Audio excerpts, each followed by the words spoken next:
दोस्तों कैसे हैं आप लोग? आई होप आप सब लोग अच्छे होंगे, मज़े ले रहे होंगे ठंडी के। तो इस ठंडी के मज़े के साथ चलिए, जो भी हाल फिलहाल में पीसीएस का एग्ज़ाम हुआ है उत्तर प्रदेश का 2024 का, उसकी ऑफिशियल आंसर की आ गई है। उसका हम इतिहास के प्रश्न पत्र का विश्लेषण करेंगे। और हम क्यों कर रहे हैं? करने के लिए तो सब लोगों ने कर दिया है, उसमें क्या गलत है, क्या सही है, उसकी बात तो हम इस लेक्चर में करेंगे। लेकिन हम जो आगामी समीक्षा अधिकारी का पेपर होने वाला है, हालाँकि डेट अनाउंसमेंट अभी नहीं हुआ है, उसके हिसाब से हम लोग इस क्वेश्चंस को देखेंगे कि कैसे क्वेश्चन पूछ रहा है, क्योंकि आयोग तो एक ही है। और अगर आपको इस क्लास की पीडीएफ चाहिए तो हमारा टेलीग्राम चैनल ज्वाइन कर सकते हैं, चैनल को सब्सक्राइब कर सकते हैं, अगर आप लोगों को पसंद आती है तो। ठीक है? बात करें इस बार की जो आयोग अपनी आंसर की जारी किया है, उसमें क्या किया है, जैसे ये क्वेश्चंस है तो इसमें ऐसे ऑप्शन में ब्रैकेट बना दिया है, ऐसे ही आप इसने आयोग ने अपना आंसर की जारी किया है। ठीक है? तो सबसे पहले क्वेश्चन की बात करें, ठीक है? क्वेश्चन पूछा गया है कि निम्नलिखित पेशवाओं, ये जान लीजिए ये ऑफिशियल आंसर की है, ये इसका हिंदी वर्जन, ये इंग्लिश वर्जन है, ठीक है? इससे पूछा है कि निम्नलिखित पेशवाओं पर विचार कीजिए, उनका आरोही क्रम जो है उनके क्रोनोलॉजी के अनुसार व्यवस्थित करना है, ठीक है? यानी असेंडिंग क्रोनोलॉजी आपको व्यवस्थित करनी है पेशवास के बारे में। तो सबसे पहले इसमें है रघुनाथ राव, जिसे रघोबा कहते थे, ठीक है? बालाजी राव, नारायण राव, बालाजी विश्वनाथ, तो इनकी क्रोनोलॉजी आपको व्यवस्थित करनी है। तो आप देखेंगे कि जो रघुनाथ राव हैं, उनकी जो जो टाइम पीरियड देखेंगे 1734 1783, बालाजी राव 1740 1761, 1755 1773, 1713 से 1720। यानी इसमें ऑप्शन ए आयोग ने सही माना है, और इसमें ऑप्शन ए आयोग का भी सही है, और यही क्रोनोलॉजी आप देखेंगे आपके बुक में भी मिलेगी, तो इसमें ऑप्शन ए यानी 4 2 3 1 सही है, ठीक है। अगर बात करें तो मराठा साम्राज्य के जो पहले पेशवा थे वो बालाजी विश्वनाथ थे, ठीक है। उन्होंने ही पेशवा की प्रशासन की नींव रखी थी। अगर बाजीराव की बात करें तो उन्हें नाना साहब के नाम से भी जाना जाता है। तो बाजीराव के प्रथम पुत्र थे, ठीक है? और ये पेशवा के रूप में कार्यरत थे 1761 तक, और 1761 में ही आप देखेंगे पानीपत की त्रिशूल लड़ाई हुई थी। ये भी आपको ध्यान रखना है उन्हीं के कार्यकाल में। नारायण राव की बात करें दोस्तों तो बाजीराव के पुत्र थे, ठीक है? 1772 तक वो पेशवा बने रहे। दुर्भाग्य से क्या हुआ, उनका जो है कार्य जो अल्पकालिक रहा, क्योंकि उनकी 1773 में उनकी हत्या कर दी गई। और रघुनाथ राव की बात करें जिन्हें रघोबा कहते हैं, तो बाजीराव के छोटे भाई थे। 1774 कुछ समय के लिए ये पेशवा बने रहे, ठीक है? तो इस प्रकार इसमें देखेंगे ऑप्शन जो है ए सही हो जाएगा। ये तो हो गया क्वेश्चन के अकॉर्डिंग और क्या थे इनके बारे में थोड़ी बहुत जानकारी हो गई। अब देखिए, बात करें एंशिएंट ट्रेड रूट्स की बात करें या पोर्ट्स की बात करें, इससे क्वेश्चन चाहे पीसीएस की बात हो चाहे यूपीएससी की बात हो, दोनों में जो है क्वेश्चन पूछता है। अभी हम आपको यूपीएससी का क्वेश्चन दिखाते हैं। इसमें क्या पूछा है, जो प्राचीन व्यापार होता था उसके संदर्भ में आपको विचार करना है। ऑप्शन 1, प्राचीन भारत में बहुत से नदी बंदरगाह के संदर्भ मिलते हैं। ऑप्शन 2, वहाँ सामान और यातायात के बड़े गोदाम मिलते हैं, ठीक है? आप अगर बात करें हड़प्पन सिविलाइजेशन की ही बात करें, ठीक है? एंशिएंट इंडिया की बात करें, ठीक है? या उससे थोड़ा बहुत आगे आते हैं, गुप्ता पीरियड में आएँगे, ठीक है? अगर साउथ इंडिया के अगर देखें डायनेस्टी की बात करें बहुत सारे, तो वहाँ पे देखेंगे बहुत सारे पोर्ट्स आपको देखने को मिलेंगे, ठीक है? पोर्ट्स देखने को मिलेंगे, आपको ट्रेड देखने को मिलेंगे। तो ये दोनों बातें सही हैं आयोग की आंसर की, और हमारा जो एक्सप्लेनेशन है दोनों ही मैच करता है, ठीक है? तो इसमें दोनों सही। यार देखेंगे कि विश्व के साथ हमारा जो है व्यापार हो रहा था, तो आप देखेंगे वेस्टर्न इंडिया की बात करें चाहे ईस्ट इंडिया की यानी ईस्टर्न पोर्ट की बात करें, तो बहुत सारे आपको एंशिएंट पोर्ट देखने को मिलेंगे जिसके सहायता से हम लोग ट्रेड करते थे। यहाँ पर बहुत सारे आपको गोदाम भी देखने को मिलेंगे, ठीक है? इसके अलावा अगर हम यूपीएससी की बात करें, यूपीएससी की पीटी में 2017 में पूछा गया क्वेश्चन है कि निम्नलिखित में कौन सा एक काकतीय साम्राज्य में बहुत बड़ा महत्वपूर्ण बंदरगाह है? काकीनाडा, मोटेपल्लू, मछलीपट्टनम, नेल्लूरू। तो आप देखेंगे जो मोटूपल्ली है यहाँ पे आप आ जाएंगे, तो यहाँ पर काकतीय किंगडम में यहाँ पर आपको पोर्ट देखने को मिलेगा, यानी ईस्टर्न इंडिया में आपको देखने को मिलेगा। वहीं 2023 में एक क्वेश्चन पूछा गया पोर्ट से ही कि प्राचीन दक्षिण भारत के संदर्भ में कोरकोई, पुम्पुहार, मुचुरी नामक इन नामों से जाना जाता है। वो क्या है? राजधानी शहर है, बंदरगाह है, लोहा और इस्पात निर्माण केंद्र है, जैन तीर्थंकरों का मंदिर है। तो आप देखेंगे ये सब क्या है? एंशिएंट बंदरगाह है। ये जो हम नाम लिए, ये सब क्या है? एंशिएंट जो है बंदरगाह शहर है, ठीक है? तो ये सब सारे एंशिएंट इंडिया के पोर्ट है, इनका नाम भी आपको याद रखना है कि कहाँ है, कौन से पोर्ट है। तो ऐसे क्वेश्चन पूछा जाता है।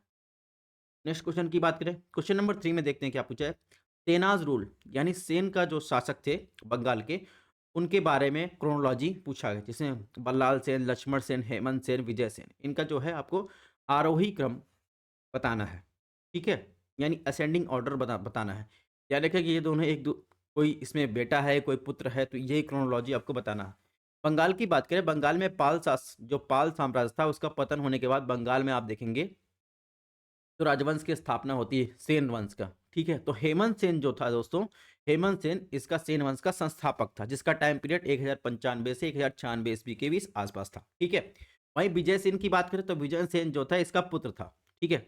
विजय सेन हेमंत सेन का पुत्र था, उसका टाइम पीरियड 96 से 59 तक था, 1159 तक, ठीक है? और इसमें देखेंगे तो इसके टाइम में काफ़ी विस्तार होता है सेन वंश का, ठीक है? पालों को हराने और बंगाल पर अपना गढ़ स्थापित करने का श्रेय जो है विजय सेन को ही दिया जाता है। अगर वहीं बल्लाल सेन की बात करें, तो बल्लाल सेन जो है था, ये विजय सेन का पुत्र था, ठीक है? इसने जो है जाति व्यवस्था शुरू करने और साहित्य संस्कृत में योगदान देने के लिए जाना जाता था, ठीक है? और लक्ष्मण सेन की बात करें, लक्ष्मण सेन जो था बल्लाल सेन का पुत्र था, ठीक है?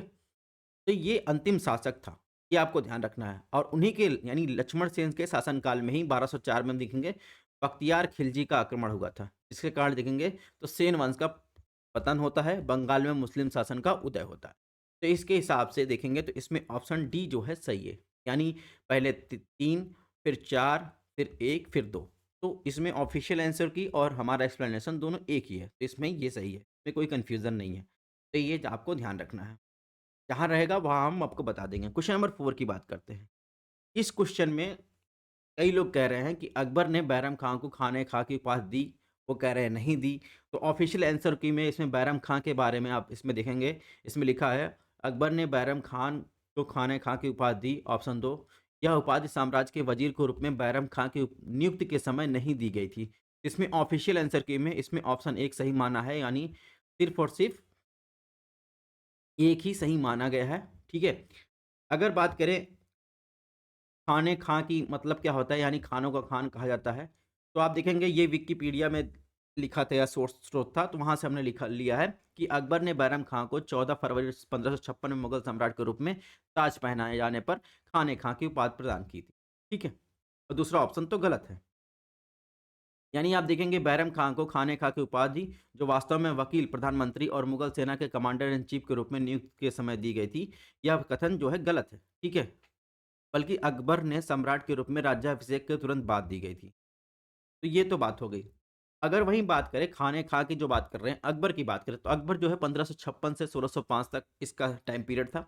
अकबर तीसरा मुगल सम्राट था और हुमायूँ का पुत्र था। हुमायूँ के मित्र जो डेथ हो जाती है उसके बाद जो है 13 वर्ष की आयु में उसे गद्दी पर बैठाया जाता है। अकबर ने ही मनसबदारी सिस्टम शुरुआत की थी। अकबर ने जो मिर्ज़ा अब्दुल रहीम खान हैं, यानी खाने खां को उपाधि इन्हें दी जाती है, इसके बारे में चर्चा मिलती है। ठीक है? अकबर के नौरत्न थे। नौरत्न में ही एक थे अब्दुल रहीम खाने खां, ठीक है? जिसमें राजा बीरबल, तानसेन, अब्दुल फज़ल फैज़ी, राजा मान सिंह, राजा टोडरमल, मुल्ला दो प्याज़ा, फ़कीर ज़ियाउद्दीन, तो ये सब जो थे अकबर के नौरत्नों में शामिल थे। उन्हीं में से जो है अकबर ने मिर्ज़ा अब्दुल रहीम खान को जो है खाने खां की उपाधि दी थी। और देखेंगे ये मिर्ज़ा अब्दुल रहीम की बात के लिए तो रहीम का जो मकबरा है वो आप देखेंगे दिल्ली में स्थित। ये आपको ध्यान रखना। नेक्स्ट क्वेश्चन की बात करें, क्वेश्चन नंबर 5 में देखिए, क्वेश्चन नंबर 5 में देखें तो जस्टिस पार्टी के बारे में आपको बताना है। जस्टिस पार्टी के संदर्भ में निम्नलिखित कथनों पर विचार कीजिए। ऑप्शन 1, जस्टिस पार्टी ने कांग्रेस का विरोध उसे एक ब्राह्मण प्रभुत्व वाला संगठन कहकर किया था। ऑप्शन 2, इसने गैर ब्राह्मणों के लिए वैसे ही सांप्रदायिकता प्रतिनिधित्व का दावा किया जैसा कि पार्लियामेंट सुधार में मुसलमानों को दिया गया था। आपको बताना है कौन सा कथन सही है। तो ध्यान रखिएगा दोस्तों, इसमें ऑफिशियल आंसर की में इसमें 1 और 2 दोनों सही माना है। ठीक है?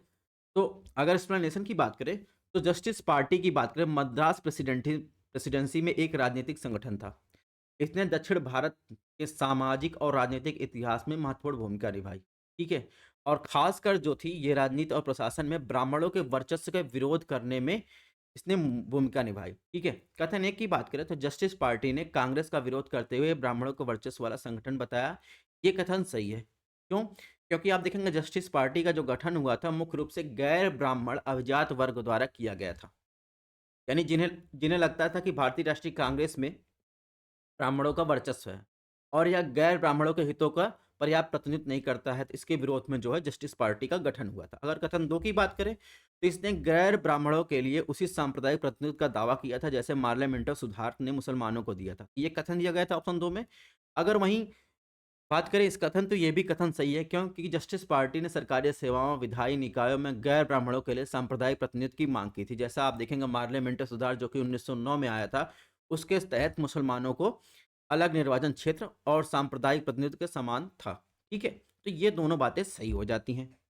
दोस्तों नेक्स्ट क्वेश्चन की बात करें, क्वेश्चन नंबर 6 की बात करते हैं। क्वेश्चन नंबर 6 में आप देखेंगे दोस्तों, इसमें वर्कर्स एंड पीजेंट्स पार्टी के बारे में आपको बताना है। तो वर्कर्स एंड पीजेंट्स पार्टी के बारे में बताएं, तो पहला ऑप्शन दिया गया है, वर्कर्स एंड पीजेंट पार्टी का गठन 1927 में हुआ और इसे एक अखिल भारतीय संगठन के रूप में दिया गया। ठीक है? ऑप्शन 2, इस पार्टी का उद्देश्य कांग्रेस के अंतर्गत ही काम करना था, जिसमें इसको आधिकारिक क्रांतिकारी रुझान वाली पार्टी और आम जनता का संगठन बनाया जा सके। ठीक है? तो ये तो ऑप्शन दिया गया है, सही आपको बताना है। तो ऑफिशियल आंसर की में इसमें ऑप्शन डी यानी केवल 2 सही माना है। क्यों 2 सही माना है? तो आप देखेंगे जो इसकी ऑफिशियल वेबसाइट है, वर्कर्स एंड पीजेंट पार्टी की बात करें, तो उसका जो गठन कहा गया 1926 से 27 के आसपास देखेंगे विभिन्न राज्यों में किया गया था, लेकिन यहाँ पर दिसंबर 1928 तक इसने अखिल भारतीय संगठन के रूप में नहीं लिया गया था। इसलिए ये जो है कथन जो है गलत हो जाता है। ठीक है? दूसरा कथन तो सही है। तो इस प्रकार से इसमें यहाँ पर लिखा गया है कि एक अखिल भारतीय संगठन के रूप में दिया गया था, तो ये ऑप्शन जो है गलत हो जाता है। तो सिर्फ और सिर्फ ऑप्शन डी सही है। वही दोस्तों अगर क्वेश्चन नंबर 7 की बात करें, तो क्वेश्चन नंबर 7 में दिया गया है, निम्नलिखित घटनाओं पर विचार कीजिए, उन्हें क्रोनोलॉजी यानी ये बात करें तो क्रोनोलॉजी ऑर्डर में आपको बताना है। East India association, national Indian association, Indian society, Indian association. तो आपको आपको सही उत्तर बताना है। ऑफिशियल आंसर की के अनुसार ऑप्शन डी सही है, यानी 1, 2, 3, 4। अब इनका एक्सप्लेनेशन देख लेते हैं। तो ईस्ट इंडिया एसोसिएशन की बात करें 1866 में दादा भाई नौरोजी द्वारा लंदन में स्थापित किया गया था। ऑप्शन 1 सही। ठीक है? ये क्रोनोलॉजी सबसे पहले आई। इसके बाद नेशनल इंडियन एसोसिएशन 1870 में आप देखेंगे सर सैयद अहमद खान द्वारा भारतीयों में सामाजिक और राजनीतिक जागरूकता बढ़ाने के लिए स्थापित किया गया था। ठीक है? 1866 के बाद 1870 आता है। उसके बाद आएगा 1867 यानी 1867 इंडियन सोसाइटी मुख्य रूप से लंदन में भारतीय छात्रों द्वारा गठित थी। इसका उद्देश्य था भारतीय मुद्दों पर चर्चा करना और भारतीय हितों की वकालत करना। उसके बाद 1867 के बाद आ जाता है 1876 यानी इंडियन एसोसिएशन की बात की जाए। इंडियन एसोसिएशन में आप देखेंगे कोलकाता में स्थापित किया गया, शुरुआती राष्ट्रवादी आंदोलन में महत्वपूर्ण भूमिका निभाई। इस प्रकार आप देखेंगे तो 1, 2, 3, 4 ही इसमें सही है। ठीक है? तो इसमें ऑप्शन डी सही है। ठीक है? यानी ऑफिशियल आंसर की और हमारा आंसर की मैच कर रहा है। हाँ, इसमें ही गलत है। यानी क्वेश्चन नंबर 8 में जो आप देखेंगे क्रोनोलॉजी दिया गया है, उसको व्यवस्थित करना है, जिसमें शाही भारतीय नौसेना के विद्रोह के बारे में, कैबिनेट मिशन घोषणा के बारे में, अंतरिम सरकार का गठन और ब्रिटिश संसदीय प्रतिनिधि मंडल का दिल्ली में आगमन। इसमें जो आंसर की दी गई है ऑप्शन ए माना है, यानी 4, 3, 2, 1 ये जो है ऑफिशियल आंसर की में गलत है। ठीक है? इसका सही क्रम आप देखेंगे तो 4, 1, 2, 3 होगा। क्यों? क्योंकि अगर बात करें तो सबसे पहले आता है ब्रिटेन में संसदीय प्रतिनिधिमंडल का दिल्ली में आगमन होता है जनवरी 1946 में। ठीक है? तो इसमें देखेंगे जो प्रतिनिधिमंडल था वो भारत में राजनीतिक स्थिति का आकलन करने और सत्ता हस्तांतरण करने पर चर्चा करने आया। इसके बाद रॉयल इंडियन नेवी में विद्रोह होता है फरवरी 1946 में, जनवरी के बाद फरवरी में होता है। ठीक है? इसमें ब्रिटिश शासन के खिलाफ भारतीय नाविकों द्वारा किया गया एक महत्वपूर्ण विद्रोह था। इसके बाद क्या होता है? इसके बाद आता है मार्च 1946 में देखेंगे कैबिनेट मिशन की घोषणा होती है। इसे ब्रिटिश सरकार ने भारत के संवैधानिक ढांचे और भविष्य पर शासन करने के लिए भेजा गया था। यानी भविष्य के पर शासन पर चर्चा करने के लिए भेजा गया था। ठीक है? इसके बाद आता है 2 सितंबर 1946 यानी अंतरिम सरकार का गठन होता है। भारत की स्वतंत्रता की दिशा में एक कदम के रूप में किया गया था। इस प्रकार इसमें देखेंगे ऑप्शन बी सही होना चाहिए, यानी 4, 1, 2, 3 इसमें ऑफिशियल आंसर की गलत दी गई है, तो इसको ध्यान रखना है। नेक्स्ट क्वेश्चन की बात करें, क्वेश्चन नंबर 9। क्वेश्चन नंबर 9 में क्या दिया गया है? क्वेश्चन नंबर 9 में दिया गया है एज ऑफ कंसेंट्स एक्ट 1891 के बारे में आपको इसमें विचार करना है, यानी सहमत आयु अधिनियम 1891 के बारे में इसमें आपको विचार करना है। इसमें ऑप्शन 1 या बम्बई के एक पारसी सुधारक बेहरम रामजी मालाबारी जिन्हें कानून की वकालत की थी जिन्होंने, इसके बारे में ऑप्शन 1 दिया। ऑप्शन 2, इस अधिनियम में बाल गंगाधर तिलक के नेतृत्व वाली चरमपंथी शाखा ने समर्थन किया था। तो इसमें देखेंगे ये ऑप्शन 2 गलत हो जाएगा, ऑप्शन 1 तो सही है। यानी अगर एज ऑफ कंसेंट की बात करें, एज ऑफ कंसेंट एक्ट की बात करें, तो ये औपनिवेशिक भारत में एक सामाजिक सुधार कानून था, जिसमें लड़कियों की शादी के लिए जो आयु थी उसके बढ़ाकर 10 से 12 कर दी गई। इसे जो है देखेंगे मुख्य रूप से बॉम्बे में एक समाज सुधारक थे, पारसी समाज सुधारक थे, बहराम जी मालाबारी, उनके द्वारा इसकी वकालत की गई थी। लेकिन आप देखेंगे भारतीय समाज में कुछ वर्ग ऐसे थे जिन्होंने इसका विरोध किया था, जिसमें बाल गंगाधर तिलक के नेतृत्व वाली भारतीय राष्ट्रीय कांग्रेस की चरमपंथी शाखा भी थी। तो इस प्रकार इसमें सिर्फ और सिर्फ ऑप्शन सी यानी 1 सही हो जाएगा। इसके अलावा कुछ और भी है, इसको एक्ट आपको ध्यान रखना है, इसको आप पढ़ लीजिएगा। जैसे 1829 का सती प्रथा उन्मूलन अधिनियम, ठीक है, और नेटिव मैरिज एक्ट की बात कर रहा है, तो ये सब आप पढ़ लीजिएगा। जैसे 1829 का सती प्रथा उन्मूलन अधिनियम की बात करें, तो भारत के governor general Lord William Bentinck ने 1829 में सती प्रथा उन्मूलन अधिनियम पारित किया, जिसे पूरे भारत में सती प्रथा को अवैध बना दिया, ठीक है। और इसमें में देखेंगे भारतीय सुधारक ईश्वरचंद विद्यासागर ने विधवाओं के अधिकारों की वकालत करने, उन्हें सशक्त बनाने के लिए सामाजिक सुधारों को लागू करने में महत्वपूर्ण भूमिका निभाई। ये आपको ध्यान रखना है। जैसे भारतीय समाज सुधारक की बात करें तो महिला अधिकार कार्यकर्ता की बात करें तो पंडिता रमाबाई ने विधवाओं की शिक्षा और सशक्तिकरण की दिशा में कार्य किया। तो ये सब मैंने एक्स्ट्रा दे दिया कि इसको आपको ध्यान रखना है। जैसे शारदा एक्ट की बात की जाए, वो तो नेटिव मैरिज एक्ट पूछ लिया गया, शारदा एक्ट पूछ लिया, तो आपको शारदा एक्ट याद रखना है। शारदा एक्ट की बात करें तो समाज सुधारक हरविलास शारदा के अथक प्रयासों से 1930 में शारदा अधिनियम पारित किया गया। इसमें देखेंगे तो इस एक्ट द्वारा 18 वर्ष से कम आयु के बालक तथा 14 वर्ष से कम आयु की बालिका का विवाह को अवैध घोषित कर दिया गया। बाल विवाह निरोधक संशोधन अधिनियम की बात करें तो इसमें देखेंगे इस अधिनियम में बालक का विवाह योग्य आयु 18 वर्ष से बढ़ाकर 21 वर्ष और बालिका की आयु 14 वर्ष से बढ़ाकर 18 वर्ष की गई। और हाल फिलहाल में देखेंगे तो बाल विवाह निषेध अधिनियम 2006 की बात करें तो उसमें महिलाओं और पुरुषों का विवाह की न्यूनतम आयु देखेंगे 18 और 21 वर्ष कर दी गई है। तो ये भी आपको ध्यान रखना है, ठीक है। इससे से संबंधित जुड़ा हुआ मुद्दा है। क्वेश्चन नंबर 10 की बात करते हैं दोस्तों। क्वेश्चन नंबर 10 में देखें, इसमें पूछा है कि नीचे 2 कथन दिए गए हैं, एक तो कथन दिया गया, दूसरा उसका कारण बताया गया। कथन में कहा गया है या विकथन कहा गया, शिवाजी को बड़े देशमुखों का विरोध का सामना करना पड़ा। कारण क्यों बताएगा, क्यों करना पड़ा? ये देशमुख स्वतंत्र मराठा राज्य के पक्ष में नहीं थे और बीजापुर के सामंत ही बने रहना चाहते थे। इसमें ऑफिशियल आंसर की में ए सही माना है, यानी ए और दोनों सही है। और कारण जो बताया गया है कि क्यों शिवाजी ने को बड़े देशमुखों के विरोध का सामना करना पड़ा, वो भी सही है, यानी व्याख्या भी कर रहा है, यानी ऑप्शन ए सही है, ठीक है। इसको आपको ध्यान रखना है। यहाँ पर जो अगर कारण की बात करें तो यहाँ पर शिवाजी को जो देशमुखों का जो विरोध झेलना पड़ा वो वास्तव में इसलिए था क्योंकि एक स्वतंत्र मराठा राज्य के पक्ष में नहीं थे, ठीक है। वे शिवाजी को केंद्रीकृत अधिकार के अधीन होने के बजाय बीजापुर के अधीन अपनी सामंती स्थिति बनाए रखना चाहते थे, इसलिए उनको विरोध का सामना करना पड़ा था। तो ये आपको ध्यान रखना है। इसमें ऑप्शन ए सही हो जाएगा। क्वेश्चन नंबर 11 में बात करते हैं दोस्तों। इसमें अशोक के संदर्भ में आपको विचार करना है, यानी ऑप्शन 1, अशोक ने धम्म की जो परिभाषा दी है वो राहुलो वदाशुत से ली गई है, ठीक है। ऑप्शन 2, वो अपने राज्याभिषेक में 14वें वर्ष में अशोक ने धम्म महापात्र नामक एक नवीन प्रकार के कर्मचारी की नियुक्त की। तो इसमें आपको सही आपको बताना है, ठीक है। तो अगर बात करें इसमें अशोक ने अपने धम्म की जो परिभाषा दी है वो राहुलो वदाशुत से ली गई है, तो ये ऑप्शन गलत है। सॉरी, हाँ, 1 सेकंड रुकिएगा।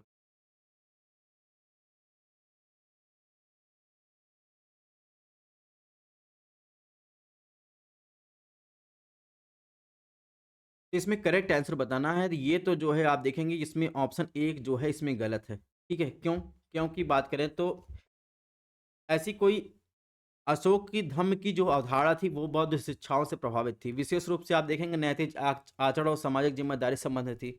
इसे राहुलो वदाशुत से सीधे परिभाषित नहीं किया जा सकता था, ठीक है। इसके बजाय आप देखेंगे अशोक द्वारा प्रयुक्त धम्म शब्द किसी विशिष्ट ग्रंथ से सीधे उद्धरण होने के बजाय नैतिक व्यवहार और सामाजिक मानदंडों की व्यापक व्याख्या में समाहित था। इस प्रकार मैं कह रहा हूँ कि ऑप्शन 1 जो है गलत है। वहीं अगर ऑप्शन 2 की बात करें तो अशोक ने अपने राज्याभिषेक के 14वें वर्ष में आप देखेंगे अशोक ने एक नए कर्मचारी की नियुक्ति की जिन्हें धम्म महापात्र कहा गया, ठीक है।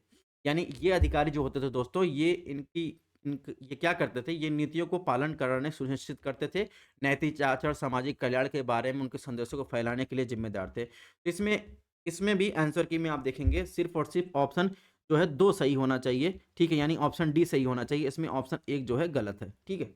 ये एक्सप्लेनेशन के हिसाब से इसमें आप देखेंगे ऑप्शन 1 जो है गलत है, ये आपको ध्यान रखना है। इसमें आयोग ने 1 और 2 माना है। अगर दोस्तों अशोक के बारे में कुछ और बात करें तो कभी-कभी पूछ लिया जाता है कि अशोक के जो शिलालेख हैं उनके बारे में, जैसे यूपीएससी में जो देखेंगे तो इसमें अमरावती और इतने जादूगुड़ा, धौली के बारे में लोकेशन दिया गया था, तो उसके राज्य बताना था मिलान करने के लिए, तो वो आपको ये मैप ध्यान रखना, ये मैप एक बार देख लेना है, ठीक है? यानी कुल मिलाकर 33 शिलालेख है, जिसमें प्रमुख शिलालेख, लघु शिलालेख, अलग शिलालेख और आप देखेंगे पिलर यानी स्तंभ शिलालेख, लघु स्तंभ शिलालेख, ये मिलाकर 33 है। ठीक है? तो उनकी यहाँ पर लिस्ट दी गई है, ये आपको पढ़ लेना है, ठीक है? और यहाँ पर लघु शिलालेख की बात करें, तो आप देखेंगे इसमें जो है अशोक ने इसमें केवल 4 स्थानों पर अपना नाम का प्रयोग किया है, यानी स्तंभ शिलालेख में ब्रह्मगिरी, अगर कर्नाटक की बात करें, कर्नाटक में, गुजरा एमपी में, नेट्टूर एमपी में, आंध्र प्रदेश में ये प्रयोग किया गया है, ठीक है? और यहाँ पर स्तंभ शिलालेख की बात करें तो 7 स्तंभ शिलालेख है, इसमें आप देखेंगे फिरोज शाह तुगलक ने स्तंभों को यानी टोपरा से दूसरा मेरठ से जो है दिल्ली लेके आए थे। तो ये आपको ध्यान रखना है। इसके अलावा नेक्स्ट क्वेश्चन की बात करें, क्वेश्चन नंबर 12 की बात करते हैं। क्वेश्चन नंबर 12 में देखिए, यहाँ पर शहर का नाम दिया गया है, योजना में बनाए जाने की अवधि के बारे में बात की गई, जैसे कांचीपुरम, जैसलमेर, कोडई, कनाल, भिलाई। तो इसमें देखिए, इसमें बताया गया है स्वतंत्र काल में कौन-सा बनाया गया, औपनिवेशिक काल में कौन-सा बनाया गया, मध्यकाल में, प्राचीन काल में। तो इसमें अगर बात करें कांचीपुरम, कांचीपुरम तो सॉरी प्राचीन काल की एक नगरी है, ठीक है? जैसलमेर की बात करें, आप देखेंगे जैसलमेर जो है मध्यकाल में विकसित किया गया और अगर वही कोडई कैनाल की बात करें, कोडई कैनाल स्वतंत्रता के बाद विकसित किया गया, भिलाई जो है औपनिवेशिक काल में आप देखेंगे देखने को मिलेगा, इसमें ऑप्शन बी सही है।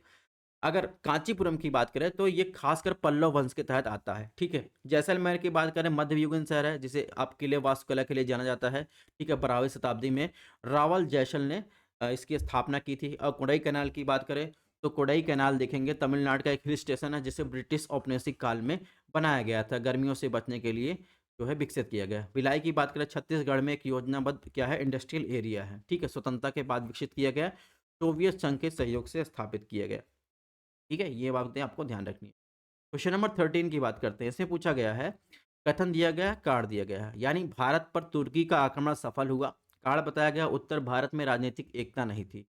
ध्यान रखिएगा दोस्तों, ये क्वेश्चन अब रिपीट हुआ है क्योंकि 2018 की बात करें, 2018 में पीटी में ये क्वेश्चन पूछा गया है, ये आपको ध्यान रखना है। Same question as it is पूछा गया है, यानी इसमें ऑप्शन ए सही है।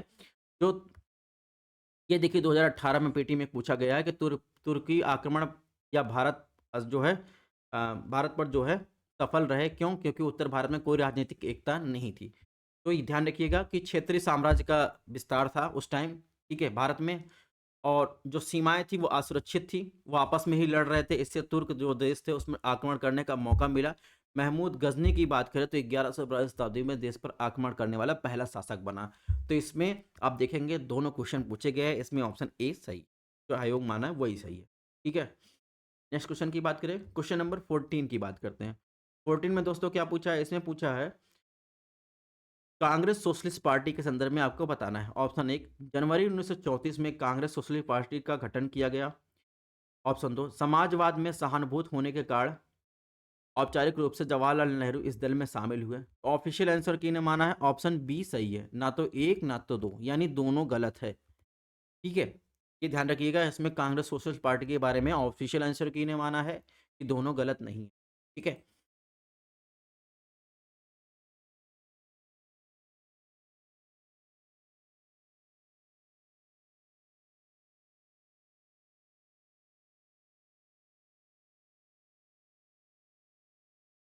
ठीक है, इसमें दोनों गलत क्यों? क्योंकि बात करें तो इसकी आधिकारिक स्थापना 1934 में बॉम्बे में हुई थी, जो वर्तमान में मुंबई है। और अगर बात करें तो इसमें जो जवाहरलाल नेहरू थे, वो समाजवाद के प्रति सहानुभूति रखते थे और अगर बात करें तो उनके जो पार्टी थी, ठीक है? कांग्रेस सोशलिस्ट पार्टी की बात करें तो कई आदर्श जो थे साझा करते थे। वे कभी भी औपचारिक रूप से कांग्रेस सोशलिस्ट पार्टी के शामिल नहीं हुए। तो ये आपको ध्यान रखना है। तो इसमें दोनों कथन गलत है, ठीक है? नेक्स्ट क्वेश्चन की बात करें, तो इसमें निम्नलिखित घटनाओं पर विचार करना है और उनकी क्रोनोलॉजी पर आपको अरेंज करना है। ऑप्शन 1 अबुल फजल की हत्या, शेख मुबारक की मृत्यु, फैजी की मृत्यु, दनियाल की मृत्यु। तो इसमें ऑफिशियल आंसर की में सबसे पहले माना है कि शेख मुबारक की मृत्यु होती है, फिर फैजी की मृत्यु होती है, फिर अबुल फजल की हत्या होती है, फिर दनियाल की मृत्यु होती है, ठीक है? तो अगर बात करें अबुल फजल के बारे में बात करें, तो अबुल फजल क्या थे? इतिहासकार थे और अकबर के करीबी विश्वास पात्र थे। उनकी हत्या 1602 में आप देखेंगे सलीम ने, जो वर्तमान बाद में सम्राट ब्रिटिश जहांगीर के नाम जाना गया, तो उसने करवा दी थी। शेख मुबारक की बात करें तो फैजी अबुल फजल के पिता शेख मुबारक का 1593 में निधन हो गया था। फैजी की मृत्यु की बात करें तो अबुल फजल के बड़े भाई फैजी की मृत्यु की बात करें तो 15 अक्टूबर 1595 में हुई थी। दनियाल दनियाल जो अकबर का सबसे छोटा बेटा था, उसकी मृत्यु 19 मार्च 1605 में हुई थी। तो इस प्रकार आप देखेंगे इसमें 2, 3, 1, 4 हो जाएगा।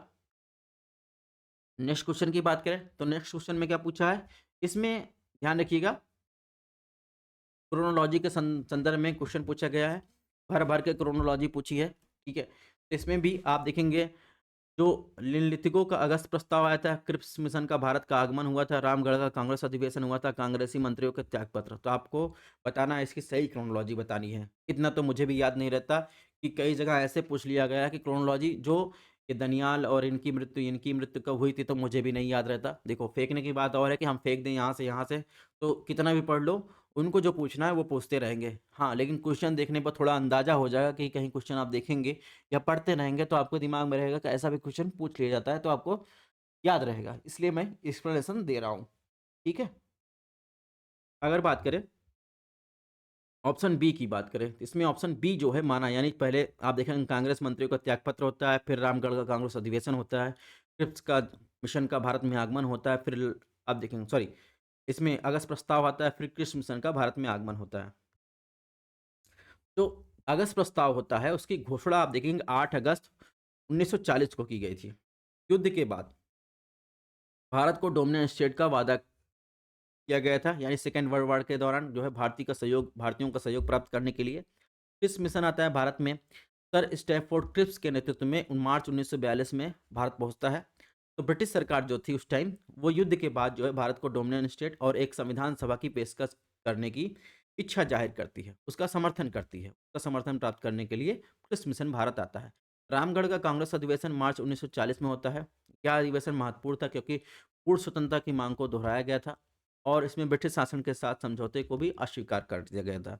इसके बाद दोस्तों आता है मंत्रियों का त्यागपत्र की बात करें कांग्रेस की, तो अक्टूबर से नवंबर 1939 में अपने पदों से इस्तीफा दे दिया। ठीक है? क्यों? क्योंकि यह भारतीय नेताओं से परामर्श किए बिना भारत को द्वितीय विश्व युद्ध में शामिल करने का ब्रिटिश निर्णय के विरोध में किया गया था। तो इस प्रकार इसमें ऑप्शन बी सही हो। ठीक है? अब देखिए फिर कथन और कार्ड दे दिया गया है। कथन और कार्ड की बात करें तो इसमें पूछा है प्रारंभिक राष्ट्रवादियों में अधिकांश को ब्रिटिश राज्य ईश्वरीय देन लगता था, जिसका उद्देश्य आधुनिकीकरण को लाना था। ऑप्शन कार्ड बताया गया उनकी शिकायत केवल भारत में अन ब्रिटिश राज के खिलाफ थी। ठीक है? तो इसमें देखेंगे, इसमें आयोग ने माना है ऑप्शन सी, यानी ए और आर दोनों सही है। आर और ए व्याख्या करता है, ठीक है? ए की व्याख्या करता है। अगर बात करें तो आप देखेंगे दादा भाई नौरोजी, गोपाल कृष्ण गोखले, अन्य जैसे शुरुआती राष्ट्रवादी थे, वो ब्रिटिश शासन को भारत में आधुनिकीकरण के लिए एक दैवीय रूप मानते थे। ठीक है? अब अगर बात करें,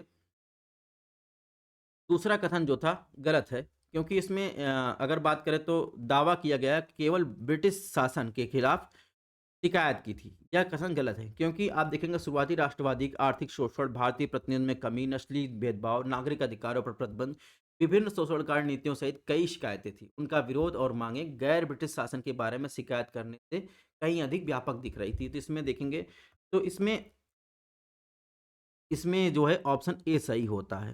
ठीक है? इसमें लेकिन आयोग ने माना है ऑप्शन सी। ठीक है? ये कह रहा है व्याख्या करता है, लेकिन इसके अनुसार जो है व्याख्या नहीं करता है। आर, ए दोनों सही हैं, लेकिन इसमें आर, ए की सही से व्याख्या नहीं करता। लेकिन ऑफिशियल आंसर की में सी माना है, तो आप भी सी मान के चलिए, जब तक वो डिलीट नहीं कर देते या संशोधन नहीं कर देते, तब तक आपको सी मान के चलना है। व्याख्या भी करता है, लेकिन हमारे अनुसार व्याख्या नहीं करता। ठीक है? क्वेश्चन नंबर 18 की बात करें। 18 में क्या पूछा है? इसमें भी क्रोनोलॉजी पूछा है। इसमें पूछा है वेल्लोर विद्रोह, नाना फडणवीस की मृत्यु, वेलाज़ली को वापस बुलाना, एंग्लो-नेपाली युद्ध। तो इसमें ऑफिशियल आंसर की में सबसे पहले बोल रहा है कि ऑफिस आयोग बोल रहा है कि सबसे पहले क्या हुआ था? नाना फडणवीस की मृत्यु हुई थी, उसके बाद आप देखेंगे वेलाज़ली को वापस बुलाया गया था। उसके बाद क्या हुआ था? वेल्लोर विद्रोह होता है, उसके बाद आप देखेंगे एंग्लो-नेपाली युद्ध होता है। चलिए हम अपने हिसाब से देखते हैं क्या होता है। तो वेल्लोर विद्रोह की बात करें, तो वेल्लोर विद्रोह 10 जुलाई 1806 में हुआ। यह विद्रोह देखिए भारत में ब्रिटिश शासन के खिलाफ सबसे शुरुआती विद्रोहों में से एक था। 1857 के विद्रोह से पहले हुआ था। नाना फडणवीस की मृत्यु की बात करें तो मराठा साम्राज्य के प्रमुख राजनेता नाना फडणवीस की मृत्यु 13 मार्च 1800 को हुई थी। वेलेजली को वापस बुलाया गया था। गवर्नर जनरल की बात करें तो उनकी विस्तारवादी नीतियों की आलोचना करने के कारण जो है 1805 में इंग्लैंड वापस बुला दिया गया था। अगर एंग्लो नेपाली युद्ध की बात करें तो जिसे गोरखा युद्ध के नाम से जाना जाता है वो 1814-1816 के बीच में हुआ था। इस प्रकार से देखेंगे इसमें ऑप्शन ए सही हो जाए। क्वेश्चन नंबर 19 की बात करें। क्वेश्चन नंबर 19 में बात करें तो इसमें कुछ विद्रोह दिए गए हैं, उनके नेतृत्वकर्ता का मिलान करने के लिए दिए गए थे। ये ऐसे क्वेश्चन हैं जो बार-बार रिपीट होते हैं, ठीक है? जैसे पाइका विद्रोह, बरेली विद्रोह, मालाबार विद्रोह, सिलहट विद्रोह, ठीक है? जैसे पाइका विद्रोह का मिलान आप देखेंगे तो इसमें जगबंद विद्याधर महापात्र से किया गया है। अगर वहीं बरेली विद्रोह की बात करें, बरेली विद्रोह मोहम्मद एवाज से किया गया है। मालाबार विद्रोह की बात करें, तो मालाबार विद्रोह पुंगन से किया गया है। वहीं सिलहट विद्रोह की बात करें, तो राधाराम से किया गया है। ठीक है? तो इसमें ऑप्शन ए सही है। उसके अलावा अगर आपको पढ़ना है, तो मैंने इसमें डिटेल में दे दिया है। जैसे नागरिक और आदिवासी विद्रोह की बात करें, तो सन्यासी विद्रोह कब हुआ, चुआर विद्रोह, ये सब भी पूरा पूछा जा सकता है। इसको आपको यहाँ से पढ़ लेना है, इसके महत्वपूर्ण तथ्य भी दिए गए हैं। ठीक है?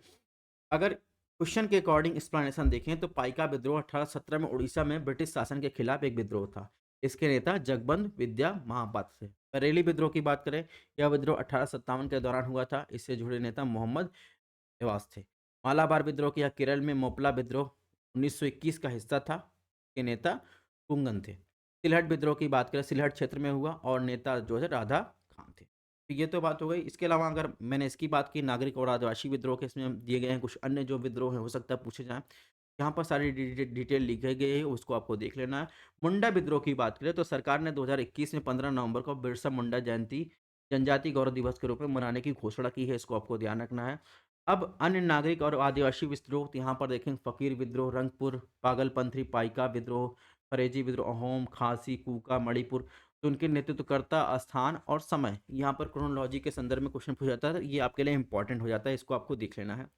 अगर वहीं किसान आंदोलन की बात करें तो इसमें नील आंदोलन, पवाना आंदोलन, दक्कन विद्रोह की बात कर रहा है, या चंपारण सत्याग्रह की बात कर रहा है, खेड़ा सत्याग्रह की बात कर रहा है, तो यहाँ पर आप देख सकते हैं। ठीक है, सारी लिस्ट यहाँ पर दी गई। क्वेश्चन नंबर 20 की बात करते हैं। ये भी कई बार क्वेश्चन रिपीट हो चुका है। ठीक है, इसने पूछा है कि बिहार में जगदीशपुर के जमींदार कुंवर सिंह ने अंग्रेजों के विरुद्ध विद्रोह का नेतृत्व किया। ऑप्शन 2, लॉर्ड डलहौजी ने रानी लक्ष्मीबाई के दत्तक पुत्र को उत्तराधिकारी होने की मान्यता प्रदान की। ठीक है, तो आप देखेंगे सीधे सीधे ये आप देखेंगे ऑप्शन 2 इसमें गलत है, ऑप्शन सी यानी एक सही है। ठीक है, अगर बात करें तो अंग्रेजों की एक विस्तारवादी नीति थी जो 1857 के विद्रोह का प्रमुख राजनीतिक कार्ड था। ठीक है, और इसमें आप देखेंगे तो विस्तारवादी नीति के साथ आप देखेंगे एक व्यक्तिगत सिद्धांत भी था। ठीक है, और जिसमें बड़ी संख्या में भारतीय शासकों और प्रमुखों को हटा दिया गया, जिससे अन्य सत्तारूढ़ परिवारों के मन में भय पैदा हो गया था।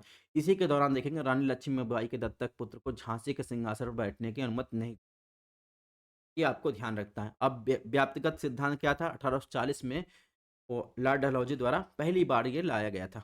अंग्रेजों द्वारा इसमें कहा गया था कि किसी भी शासक के अगर उसके पुत्र नहीं है, यानी पुत्र दत्तक पुत्र, अगर पुत्र नहीं हो रहा है, यानी जेनेटिक पुत्र नहीं हो रहा है, तो किसी गोद लिया हुआ पुत्र उसमें उत्तराधिकारी वो अधिकार नहीं होगा। ठीक है, यानी शासक की अगर मृत्यु हो जाती है तो उसके बाद सत्ता को त्याग करना पड़ेगा। ठीक है, उस पे अंग्रेजों का कब्जा हो जाएगा। तो ये बातें आपको ध्यान रखनी है। अगर बात करें लॉर्ड डलहौजी के बारे में, उनके टाइम पीरियड में क्या हुआ था, तो उनका टाइम पीरियड था 1848 से 56 के आसपास था। उनके उस टाइम पीरियड में दूसरा आंग्ल सिख युद्ध होता है। बर्मा की बात, लोअर बर्मा या पेगू की बात 1852, और पंजाब 1849 में विलय होता है। ठीक है, व्याप्तिगत सिद्धांत का परिचय आता है इन्हीं के टाइम में। ठीक है, सबसे पहले इसमें क्या आता है, सबसे पहले किसको मिलाया जाता है? सतारा को। ठीक है, जो अंग्रेज़ कब्जे में, फिर जैतपुर को, फिर संभल, उदयगढ़, फिर झांसी, नागपुर, अवध। का विलय किया जाता है। इसके बाद डलहौजी की बात करें तो 1852 में वुड डिस्पैच एजुकेशनल डिस्पैच आता है। एंग्लो वर्नाकुलर स्कूल की स्थापना की जाती है। 1853 में रेलवे का कार्य देखा जाता है। 1853 में बॉम्बे और ठाणे को जोड़ने वाली पहली रेल लाइन बिछाई जाती है। ये सब काम होता है लाल डलहौजी के टाइम पीरियड में, ये आपको ध्यान रखना। तो अगर 1857 के विद्रोह की बात करें तो इसमें देखिए दिल्ली में कौन नेता थे। बात दिल्ली में बहादुर शाह धोती द्वारा इनका नेतृत्व किया गया था। लखनऊ में बेगम हजरत महल, कानपुर में नाना साहब, झांसी और ग्वालियर में लच्छीबाई और तात्या टोपे, बरेली में खान बहादुर खान, इलाहाबाद और बनारस में मौलवी लियाकत अली, बिहार में कुंवर सिंह द्वारा इसे नेतृत्व किया गया था। इसके अलावा दोस्तों इसमें 1857 के विद्रोह पर कुछ पुस्तकें लिखी गई जैसे विनायक दामोदर सावरकर द्वारा the Indian war of independence, Puran Chand Joshi द्वारा आप देखेंगे तो 1857 ए सॉरी चार्ल्स वुल्स द्वारा देखेंगे द इंडियन म्यूनिटी ऑफ 1857 की बात किया गया है। तो ऐसे कुछ बुक है, इनको आपको ध्यान रखना, हो सकता है बुक से क्वेश्चन पूछ दिए जाए। क्वेश्चन नंबर 21 की बात करते हैं दोस्तों। क्वेश्चन नंबर 21 में क्या पूछा है, इसमें क्रोनोलॉजी देखिए, इसमें पूछा है आरोही यानी असेंडिंग ऑर्डर में पूछा है इत्सिंग अलबरूनी वेनसांग फाहियान। तो इसमें आप देखेंगे ऑप्शन बी सही माना है, यानी आयोग ने कहा पहले जो है फाहियान आएगा, उसके बाद वेनसांग आएगा, उसके बाद इत्सिंग आएगा, फिर अलबरूनी आएगा। तो हम भी यही कह रहे हैं कि पहले वही लोग आएंगे, ठीक है। इस दिन की बात करें 7वीं शताब्दी में ये भारत आए बौद्ध धर्म का अध्ययन करने, इन्होंने कई बौद्ध ग्रंथों का अनुवाद करते हैं। अलबरूनी आए, ये भी 11वीं शताब्दी में आते हैं, महमूद गजनवी के समय भारत आए, इन्होंने किताबुल हिंद की रचना की। फेन शांघाई, ये भी चीनी बौद्ध भिक्षु थे, ये 7वीं शताब्दी में आते हैं भारत में, ठीक है। और फाहियान की बात करते हैं, ये भी चीनी बौद्ध भिक्षु थे, ये भी 5वीं शताब्दी की शुरुआत में आते हैं। यानी जो आयोग कह रहा है वही हम भी मान रहे हैं। ये क्रोनोलॉजी, यानी सबसे पहले आते हैं फाहियान, फिर आते हैं वेनशांग, फिर आते हैं इत्सिंग, फिर आते हैं अलबरूनी। तो ये क्वेश्चन भी रिपीट हुआ है, ठीक है, ये आपको ध्यान रखना है। क्वेश्चन नंबर 21 की बात करते हैं। 21 की बात करते हैं तो इसमें पूछा है, इसमें भी कथन और कार्ड दिया गया है। बलबन ने अपने शासन को सुदृढ़ बनाया और संपूर्ण सत्ता को अपने हाथों में केंद्रित कर लिया। कारण बताया गया कि वह उत्तर पश्चिमी सीमा को मंगोल आक्रमण से सुरक्षित करना चाहता था। इसमें आयोग ने माना है कि ये दोनों सही है, लेकिन व्याख्या नहीं कर रहा है, ठीक है। लेकिन आप देखेंगे तो इसमें बलबन का जो अपने सत्ता को सुदृढ़ बनाता है, तो इसके कारण नहीं कि मंगोलों का आक्रमण हो जाएगा, ठीक है। तो इसमें देखेंगे बलबन द्वारा जो सत्ता का केंद्रीकरण का मुख्य रूप से अपने शासन को मजबूत बनाने के लिए आंतरिक स्थिरता बनाए रखने के लिए उद्देश्य से किया गया था। ये आपको ध्यान रखना है, कार्ड जो इसका ये होगा, ठीक है। अगर बात करें मंगोलों की, तो मंगोलिया हो गया, तो मंगोल का आक्रमण देखेंगे तो यहाँ पर ये भारत की जो है उत्तर पश्चिमी सीमा से होता है, ठीक है। ये पूरा एरिया मंगोल के इन्वेजन में था। यहाँ पर ये मैप है, ये आपको ध्यान रखना, ठीक है। तो इसमें कथन और कार्ड दोनों हो जाता है, लेकिन इसमें किस कार्ड बलवर ने सत्ता को जो मजबूत बनाया, वो केंद्रीकरण करना चाहता था, यानी अपनी आंतरिक स्थिरता बनाए रखना चाहता था, ठीक है, तो इसलिए बनाया। तो दोस्तों कुल इसमें 21 क्वेश्चन पूछे गए थे यूपी पीसीएस 2024 में। अब इसमें आयोग आंसर क्या गलत है, क्या सही है, एक्सप्लेनेशन क्या गलत है, क्या सही, हमने आयोग के आंसर के आधार पर आपको एक्सप्लेनेशन करवाया है। ऐसे ही हम आपको भूगोल और पर्यावरण का देखेंगे, और ये आपके आगामी समीक्षा अधिकारी के लिए आप बहुत ज़्यादा इंपॉर्टेंट है, इसलिए आप इस वीडियो को जरूर देखिएगा। मिलते हैं नेक्स्ट लेक्चर में।